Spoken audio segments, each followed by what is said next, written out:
لیکن کچھ بیماریاں جو ہیں وہ گردوں کو آہستہ آہستہ نقصان پہنچاتی ہیں۔ بسم اللہ الرحمن الرحیم، ایاک نعبد و ایاک نستعین۔ آپ دیکھ رہے ہیں میرا چینل رینل لائف ولاگ۔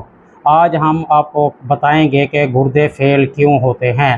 گردے جو ہیں ہمارے جسم سے فاضل مادے، زہریلے مادے اور جسم سے جو پانی جو ہے وہ پیشاب کے ذریعے نکالتے ہیں۔ گردے فیل ہونے کی سب سے بڑی وجوہات ہیں جو عام پائی جاتی ہیں، ان میں سب سے پہلے جو ہے وہ شوگر ہے، پھر ہائی بلڈ پریشر ہے، اور کچھ لوگ جو ہیں نا درد کی دوائیں اکثر استعمال کرتے رہتے ہیں، جس سے گردے جو ہے نا وہ خراب ہو جاتے ہیں، اور کئی گردوں میں جو انفیکشن ہو جاتا ہے اور اس کی کیئر نہیں کرتے کچھ لوگ، اور اس کی وجہ سے بھی جو ہے نا گردے خراب ہو جاتے ہیں۔ شروع میں کوئی علامات نظر نہیں آتی، لیکن وقت کے ساتھ ساتھ پھر متلی، بھوک کا کم ہو جانا اور پیشاب میں مسئلہ ہو سکتا ہے۔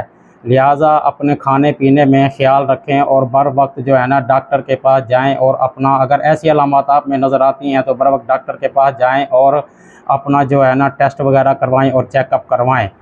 اپنے گردوں کا خیال رکھیں اور میرے چینل رینل لائف ولاگ کو زیادہ سے زیادہ آگے شیئر کریں۔ شکریہ، اللہ حافظ۔